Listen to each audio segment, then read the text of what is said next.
Okay, let me talk a little bit about hunting. I don't do it. I haven't done it really. I've never taken a part of deer hunting or any other kind of hunting. So I don't know a lot about it, but even fishing too. I did a little bit. I bought a license 1 year, but I never really took much part in it. I get frustrated by the the seasons, the hunting seasons, the fishing seasons, and how they're all coordinated. I just I think about how the pioneers had it really good when they could just go out and do it any time of the year they pleased. But now we're severely restricted. And I heard this national public radio story about a guy who he thought he caught the right fish and didn't, and the DNR busted him, fined him. He was too poor to pay the fine, so he went to jail, and then he got a bill for the stay at jail, and that just doesn't seem right to me. Yeah, we're struggling with our wild species. We got all these endangered species we have to worry about now, whereas before we didn't. Our ancestors didn't have to think about what was endangered or not. Maybe the first time it was ever brought to our attention was with the dodo bird.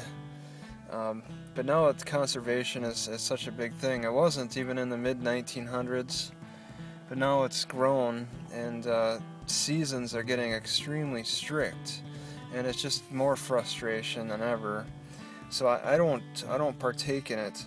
I mean, when I was in the military, trained to hunt other people at one time, which is illegal outside the military for most cases, for the majority of cases.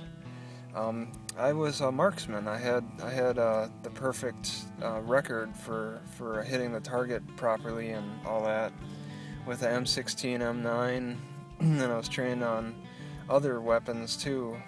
But that's it. That's the most shooting I've ever done in my whole life, and that's been it. There's really nothing else before that or after that.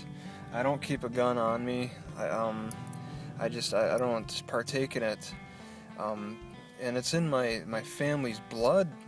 But it's like we kind of have to get it out of our blood because there's so many restrictions now that it's too difficult. I mean, I've seen pictures of one side of my family. My grandpa, he had a wall full of furs and of raccoons and beaver and stuff. He just freely trapped, probably in his spare time, but he kept it going there. But I have to be more aware. Read up. I have to actually read what's going on. What are the latest regulations for this? I have no idea. If I get caught up doing the wrong thing, I could get tossed in jail. I don't even want to risk it. I'll just avoid it entirely. That way the problem doesn't come up. But I'm still suffering a scarcity issue with food. It certainly would be nice to be able to go out and find my own food, but instead I have to rely on free government handouts, and I have to reduce the amount I eat to just survive on it. So it's a topic I don't really get into, but there are guys who you have to treat it as a sport too. There are guys who treat it as a sport and follow all the rules because it's a game, it's a sport. You play a sport and hunt the game or whatever. They change the definition in weird ways. But that's the best it can be is that it's not about survival now. Hunting is simply about just enjoying chasing animals down and stalking them down and stuff. It's good for exercise. Imagine just following something for miles and miles, just walking around. For some people, that's getting exercise without even realizing it, kind of like jumping on a trampoline, because they just enjoy the thrill of the hunt.